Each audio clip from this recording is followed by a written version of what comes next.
Hi guys, my name is Keith Neurotis, known as the leader and superior of Club LASM, aka lover of animated shows and movies, and I'm here with Gilbert.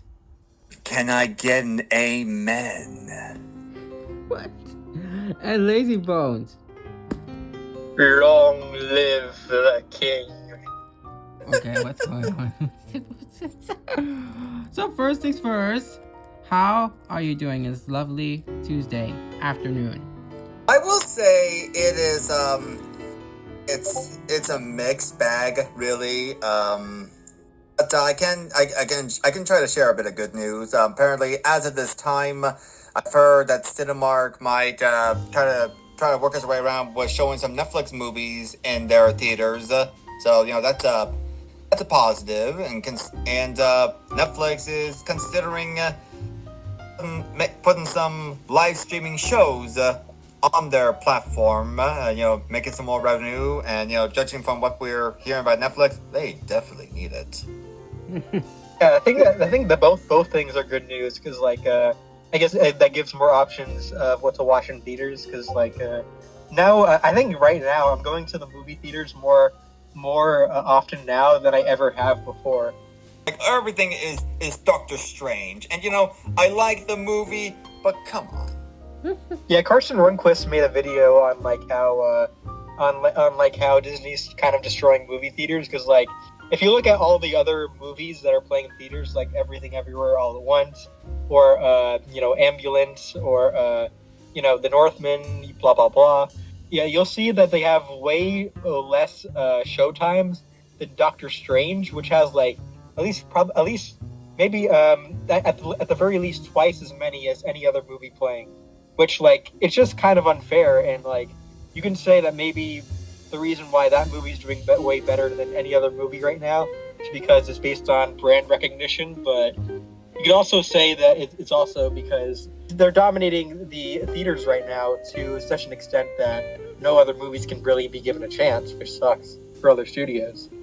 Another thing I would also like to say regarding Netflix is they're having a new show called, and I hope this does well, Dead End Paranormal Park. Yeah, and I was just discussing about that. I was like, And an upcoming show based on the comic of the same name by Hama Steele, Dead Endia, about two friends who works in a theme park, but is literally a gateway between heaven and hell. And what's even funnier is that Alex Brightman, aka Beetlejuice, and he wasn't hell of a boss. The Fizzarelli also voiced a character in that show. really, what was the character? I forgot what it was because I just saw the He trailer. was forgot his name, but he was a pug. He's a little doggy. Oh, okay. It's funny, I never heard of it until you mentioned it just a few minutes ago. That's why we're talking about it. Dead End is having a show coming out in June. And I have been waiting for this for a long time. I want to see it, and it's gonna have what I've been hearing. It's gonna have great in terms of story and representation. It's funny that Netflix is releasing an animated show called Dead End, which kind of describes the animation catalog for Netflix right now. And that's why we're trying to promote shows like this, trying to showcase good shows like this and get people's attention to it. Speaking of which, one more show I'd like to talk about, Love, Death, and Robots Season 3. That is just amazing. Way better last season, and I hope that we can talk about this in the near future. Oh, and Battle Kitty 2. That's another show on Netflix. Is pretty good. I've never heard of this. Where's all these shows coming from? As you'd be surprised, Netflix. And that's the one problem I will have to say about Netflix. It sucks at marketing. We can all agree on that. I mean, it's just lackluster of advertisements and marketing. They just suck at that. Like they I'm rarely just hearing give about out all any these promos. shows right now that I never heard of until now. I mean, throughout the whole time, Stranger Things has been getting promos because of live action, but when it comes to animation, they rarely given the chance to bring promos.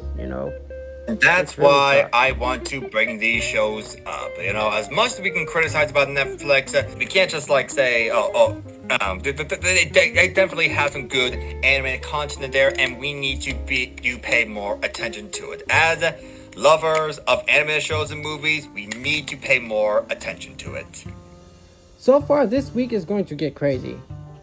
Oh. This week is about to get crazy. Like, yesterday we did saw the Instagram post of the whole promo of King's Tide, which is literally shows King's Skull. Yeah, that shadow there, I don't look right. Yeah. I didn't promo yet, so I'm trying to go in blind, kind of, because even though I kind of have an idea of what's going to happen, obviously because of the cliffhanger at the end of the Cloud on the Horizon, I kind of want to go into it blind, so I didn't watch the promo yet. But what happened in it? As for Clouds of Horizon, which is our topic of the day, everyone prepares to celebrate the Day of Unity. Yeah. Sponsored by Apple. And I didn't know that episode would be amazing. Well, the next 24 hours are going to be rough, but everyone knows their part, and I'm confident we'll succeed. Because we are the Covens against the throne. Wait, can we please not make this our battle cry? AKA the Cats. Titan, help us.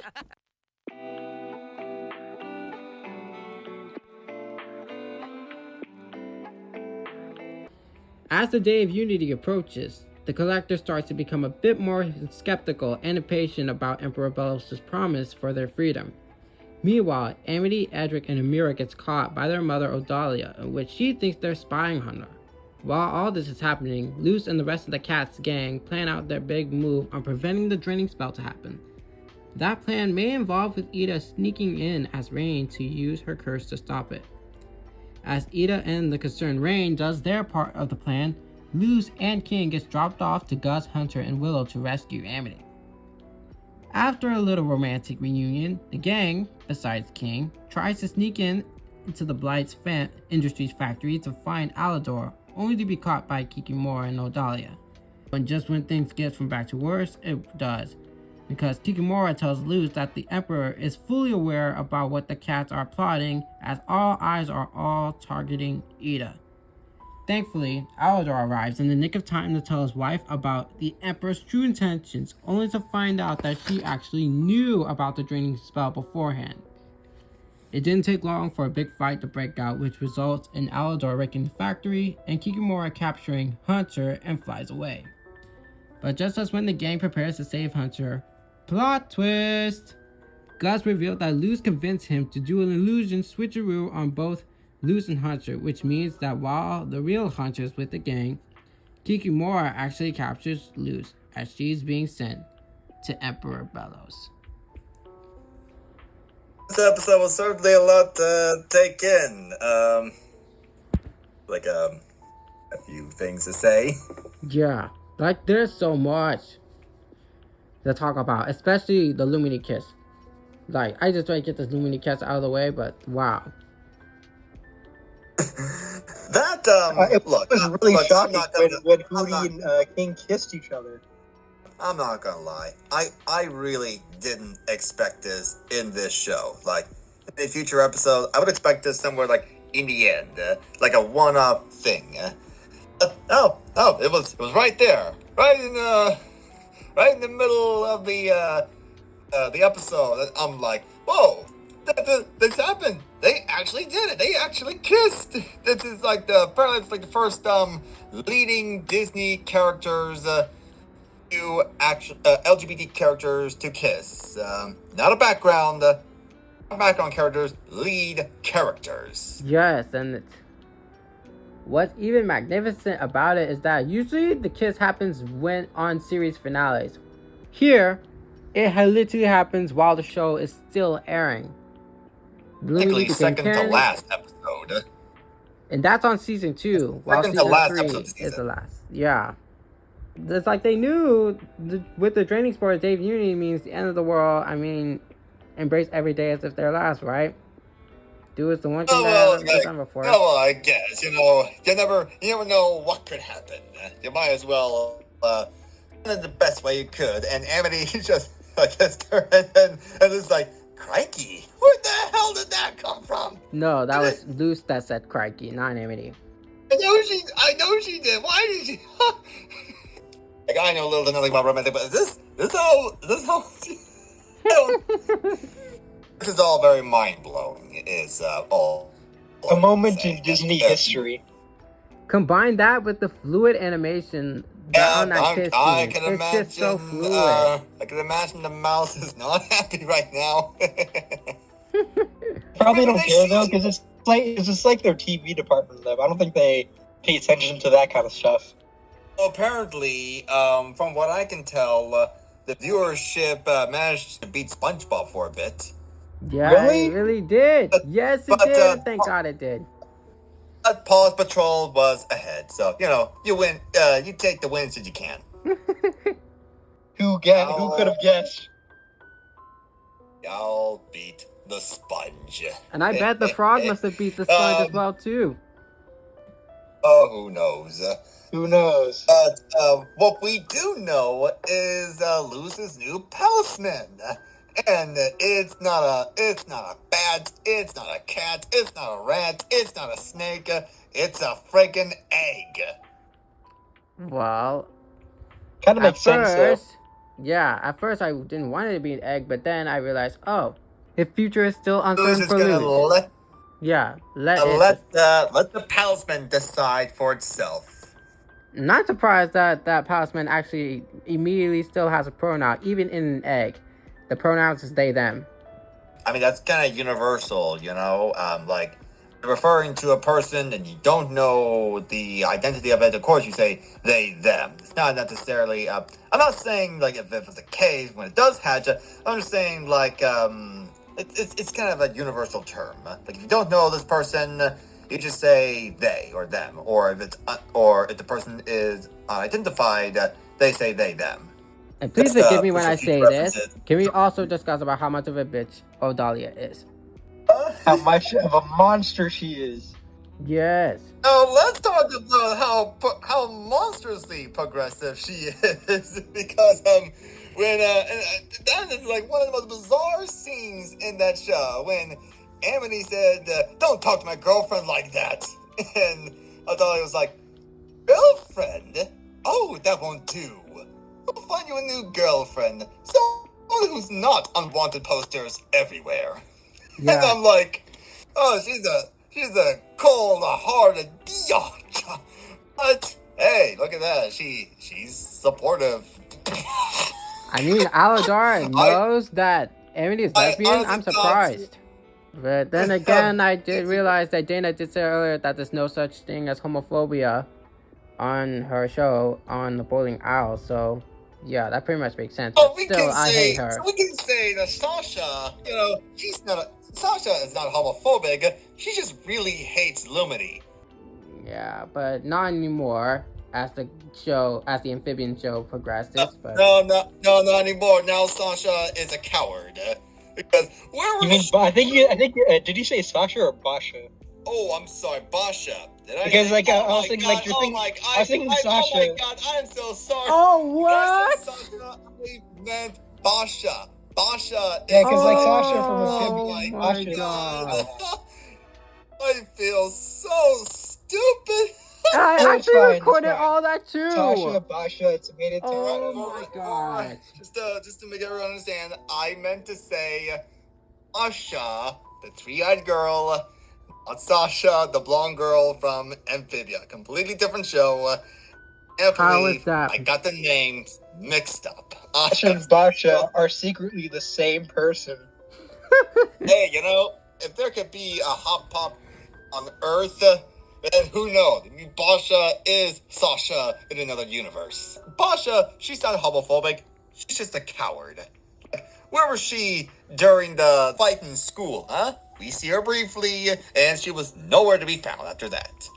And back to Adalia, I just hate the fact that she's too completely egotistical, realizing the damage that she's about to committing herself and her husband. Yeah. No, actually, she reminds me of another very despicable character in media. Who? Queen Cersei from Game of Thrones.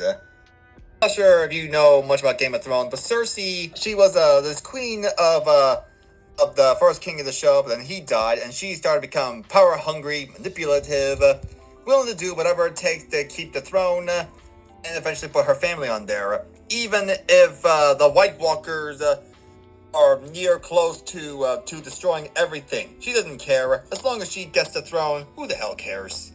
Yeah. Does that sound familiar to you?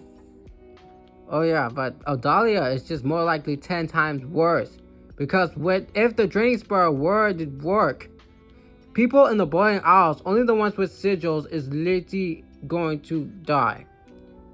I just hate the fact that Odalia is literally just giving this like, okay, whatever. She's literally willing to kill everyone just to make a quick buck. That what hated me. Speaking of quick buck, how's that business deal with Alador? Business deal, yeah. I'm afraid Because Alador that's does how not she want part of it views anymore. kids now. Not as kids, but as products. It's just like a whole new level of Ryan's World stuff. This is just... It's just 10 times as bad as Ryan's World. Oh my god. Yeah, I hate to bring it up, but it has to. No, it's that's pretty sad, isn't it? Because you see these family vlogs that has and you hear these stories about these family vlogs of how they kind of use their kids for just reaction and views and not caring about the kids. The actual evidence of unintentionally recording themselves trying to act even if the kid wasn't acting. That was just sad. I think people are realizing now that Alador is like the better parent. I mean, relative in comparison with Odalia. Yeah. Like, his heart is now on the right direction.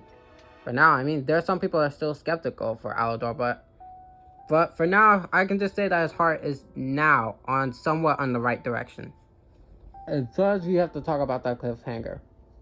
That cliffhanger at the ending where I told you, right, Luz convinced Gus about doing the illusionist switcheroo. I mean, this is the first time I ever watched a cartoon where the listed signs are there, where someone is like something else or like doing the switcheroo. I think this is the first time we're seeing at least a hint that someone just switched places.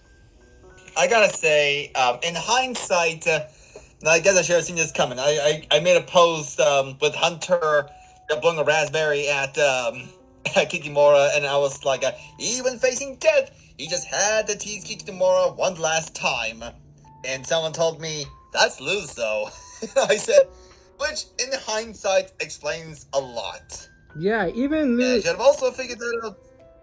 And only Luz were like I should have also figured it out too when quote Luz was pushing Willow out of the way. She glowed yellow a bit. I thought to myself, hey, wait a second. I thought only Hunter can do that. Did Luz learn something new? And they're like, no, stupid me. That was Hunter the entire time. Yeah, that was literally Hunter. Like, and plus you can see next to Hunter, who is like Luz, that Gus was literally just using the illusion spell, which shows they're literally hinting us about the switcheroo that legit just happened. And now that Luz is with Emperor, is beyond our way to Emperor Bellows, it seems like the possession of the Collector is most likely going to come into play for next episode, which is King's Tide.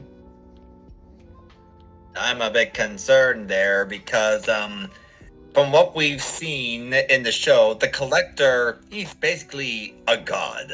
Kind of like a child Loki.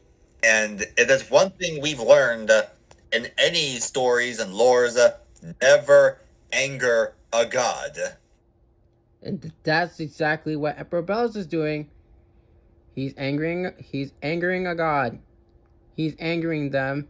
And for the season finale, it's only a matter of time that they're going to find out that Emperor Bellows is lying. And I think I told you during the group chat of a LASM meeting that the possession is most likely going to be Luz's choice as last resort to stopping Emperor Bellows. It's going to be her choice to fuse with the Collector. So here you go. You're right. Yeah. But let's talk about what Kikimora said. The Emperor has eyes everywhere. And so it stands to reason who or what gave Bellows the information. And lots of people are pointing at Steve. Or an illusionist version of Steve. Oh, I know some people are saying illusionist. I'm going to go one step further. I'm going to say this is the Basilisk. Basilisk. I just feel like it's an illusionist version of Steve because the real Steve, you can just tell which Steve is who based on the mole. I think the real Steve has the mole in the bottom, while the Steve that we saw has the mole on his cheek, I guess. Let's just assume that the theory is true, okay? Let's just assume this is a fake Steve, and not a slight error by the animators. Yeah. You know, well, the animators, they did a great job, what they can do, and sometimes they get some slips up, And if that's the case. But assume that the theory is true. And speaking of speaking of the animation errors, the last time we saw Ida in Clouds on the Horizon, she wears the cloak. She was originally just risking her like wild magic of getting a sigil. When we see in her wrist, she doesn't have the sigil. So something tells me, and I hope, that Rain must have somehow stopped Ida right at the last second and go for plan B. Well, that's why sometimes it's kind of hard to tell what's an animation error, what's not, and we give utmost respect for the animators. They do what they can, and sometimes they get a minor slip-up. This happens in the best of shows. Hell, even in the best live-action shows, you get a minor slip-up. Yeah. Hell, just ask the Mandalorian and the infamous Gene scene. So, it stands to reason that if this theory is true, then we are dealing with a fake Steve. Most people say illusionist, I'm gonna say Basilisk, because I didn't expect the fake Luz to be a Basilisk, so who knows? Which cliffhanger episode do you think you like better? This episode or Agony of a Witch from season 1? I feel like Agony of a Witch was still a good cliffhanger because the big plot twist is literally just spilled right out of the blue.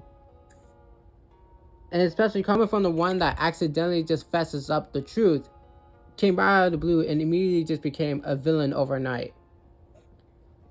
The fandom was literally after Lilith back then. The fandom was literally after her hard. I think this is a better episode than Agony of a Witch, but I think Agony of a Witch had a better cliffhanger that was just, I guess, more intense. Which I think was obviously the intention. With that said, what were your favorite moments from the second to last episode from season 2, which is Clouds of the Horizon? One moment in the episode, and Amity managed to break out. Seems like she broke the shield. I think Amity reads way too many Azura books. Yeah, you can just tell that she's a very big Zora fan. Yeah, I forgot the book was called Zora. She's the only Azura fan on the island. Remember, she's the only one who bought those books. And I'm like, yeah, guess that makes total sense. My favorite of the episode would probably be like the moment. We talked about it before, but like it's the one where Alador's talking to King as as one of the Emperor's guards on the swing.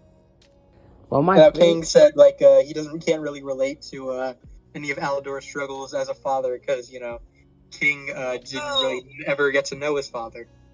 Hey, wait, hang on a minute. King had a son once, remember?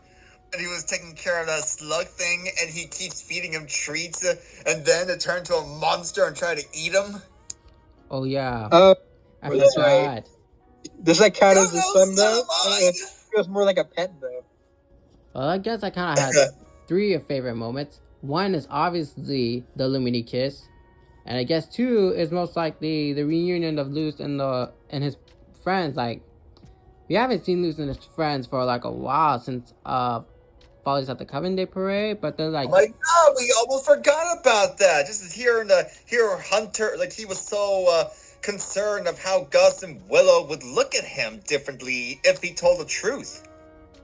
Think about what happened with the Lumini reaction when like telling truth to each other. They're starting to grow more of a healthier relationship.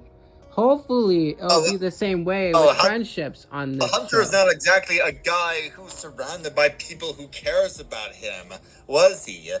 He was surrounded by an emperor who was using him, Kikimora, who couldn't get too craps about him, and Lilith just sees him as a little brat there. So no, he was not a person who was surrounded by people who cares about him. That's why he was so awkward around everyone until he met Willow. And well, I will say he met Luz first, and then Willow kind of helped him more.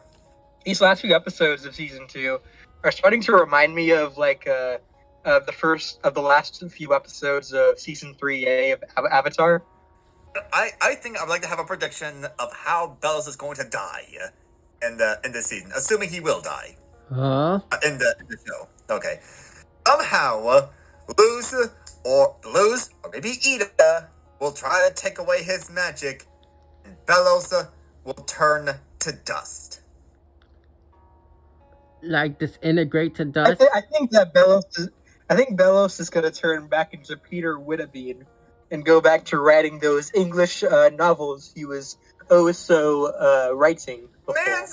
The man's over 400 years old. No way in the hell he's gonna be human again. And if he was, they'll just be he'll just scatter to the wind. Yeah, it's gonna be like a dark moment to see. Most likely, it probably might be even darker than the Infinity Train Simon's death, where he literally just got disintegrated to dust. But here with Emperor Bells, it's most likely be 10 times more darker. How was he get away with that? Kind of like Mother Gothel in Tangled. Yes, yeah. That's why I think if the Emperor were to die, he will revert back to human, and then he'll turn to dust. That's my thought. Or maybe he'll go out the same way Rasputin did in Anastasia. All the magic is just blasting him, and then again turn to bones and then to dust. The point is, we all can kind of see that he is a lot worse than King Andreas, and Andreas's, I hate to say it, defense. He was more machine than Newt, and he was under, I wouldn't say under control, but under the influence of the core via his ancestors. So it was more like an honor sort of deal. With Bellows, he's a witch hunter with no sense of actual morality anymore. Yeah, it seems like there's two villains, while Amphibia is with King Andreas being controlled by the real villain, the core. The Owl House is just the opposite. It's just two villains. So with that said, how would you rate this episode? Because I know I'm just going to rate this episode 100%, and I'm immediately going to rate the next one, King's Tide, 100%. The two villains you're talking about are Emperor Bellows and Disney, right? Oh my god. I mean, I really assumed it would be Disney. The fact that it just took it away. This show is a masterpiece and they took it away from us. I would say like a 9 out of 10. I think that this is definitely the best episode since at least mostly up in knocking on Hootie's door. That was the. I think this might be better or on par with it. I think because it gives you everything that you could possibly want so far. So if I'm going with that, I'd give it a 10. I give it a 9 because I feel they could have done something more with Odalia, like Trapper or something. One of the saddest thing that I can think of, do you remember the Rain episode where we see a flashback between them and Ida? Yeah, and them's the Breaks Kid? Yeah, them's the Breaks Kid. And we see teenage versions of Alador, Darius, and Odalia. Yeah. Yeah. That hurts. That's heartbreaking, and now I see why Darius has such resentment against Alador. You look at those two, and they look like they'd be best of friends, and Dahlia, she was just right there in the middle. My guess is she literally came between the two, their friendship, and Dahlia just stole him away. And then just... If there was to be more from the Owl House, I would love that Dana will come back as a producer if she wants to, you know. But yeah, but that scene there, right there, it's heartbreaking. That makes me feel even more scared about the Day of Unity or like the season finale because, like I said before, everybody with sigils is literally going to be on their brink of death. Like, it makes me feel very sad for those that might, if the portal works, those with sigils are going to die. The Coven head leaders, Amity's parents, Principal Bump, nearly like, oh my god. Like, I'm so scared. Is that or severely weakened? Wow. Well, the pig is gonna die. Oh, yeah, that guy. Yeah, pig man. Poor guy. Oh god. Okay, but At seriously, least we'll have some roast beef. yeah. Imagine he just dies like in the last episode, and everyone just goes like, "Free food," and then just everyone starts eating him. Oh my god, this is just like what happened in Amphibia. The clown guy, he got turned into a chicken, and everybody ate him. Oh yeah. It's like how speaking of- I mentioned Pizza Steve earlier. It's like how everyone kept trying to eat Pizza Steve and Uncle Grandpa. Oh, Yes. actually, Amethyst ate Pizza Steve and stole his sunglasses. Or like how Puss in Boots ate Gingerbread Man in Shrek 4. By the way, I'm going on a tangent now. Oh god. Can we just get to the decoded message, please? Yes, I need to speak about the decoded message, please. You have a secret message for this episode? Well, I do. Well, I found it. Thankfully, someone found it. It was during the scene where Willow, being the complete strongest witch she is, when she nearly commit the final blow on Kiki Moore, we spot a decoded message next to her, which translates to father. And if you add that, you get the word seething seas and puppet strings. He no longer dreams of kings. As above rush darkened skies, as below his father. And I can bet for sure that everyone can agree with me that the last word has to rhyme with skies, which is the number one best choice would be lies. I guess we'll find out on this week on King's Tide. The Day of Unity begins! Yay! Yay! And after that, But we're bring going to be up on the- another They should year-long have called. hiatus. They should have called the episode "King's Tired." I can imagine King is tired. I mean, like, it's a day of unity, fireworks, rides, games, bring the kids, fun for all. Yeah, what little did they know is that there's an invisible fine print that they're going to cost them their lives. So, That's a pretty... Oh, this affect your weekend? it's going to affect my weekend because, like, Friday and Saturday, it's going to be crazy for me because Friday I have to watch Stranger Things Volume 4 at around 3. At around 3, because Volume 1 is episode 1 through 7, and I calculated the timelines of the amount of episodes I watched, so hopefully it gives me enough time to get ready for the Owl House season finale, which is King's Tide. And Wait, Stranger Things 4 is coming out this Friday? yes. It is? What? I didn't know this. I guess I'm Yeah, just, Volume out of 1 the loop. Volume 1 is Friday, while Volume 2 is July 1st. Which is still pretty crappy since it's still just putting up a batch of episodes in there. It's better if it's weekly, especially since they're an hour long. Yeah, they're literally an hour long. And the ninth and final episode of season 4, which is the piggyback, which is literally 2 hours and 30 minutes. That's not an episode, that's a movie. Yeah. It's It's funny that I've only watched the first season of Stranger Things, which I remember being pretty good, but I never watched any of the other seasons after that because I always kind of felt like it just kind of felt better as a miniseries. I was playing Far Cry 6, and in a free update, they actually had a Stranger Things sequence in the game. At the end of the level, you gotta run away from the Demogorgon. You Jeez. can't kill it, you can't shoot it, you just gotta run. Well, with that said, thank you all for being in another LASM podcast with me, as this week is going to be crazy. Everyone's going to talk about it. Club LASM's going to talk about it. It's most likely this type of finale that everyone's going to talk about in over the past month. Not just a whole week, but just a whole month.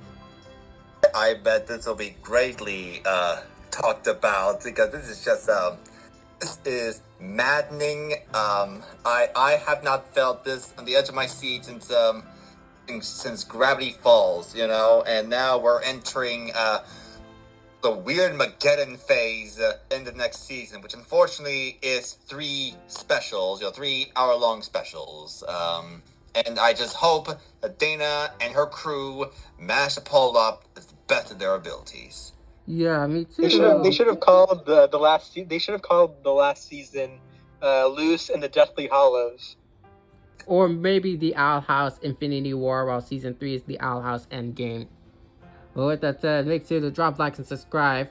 Click on the notification bell so that way you won't miss out on any more of our animation contests from me, Gilbert, and Lazy Bones. And with that said, I bid you peace. Bye! Say bye, everyone. Bye. Out of here. Thank goodness. Pie Guy rules out.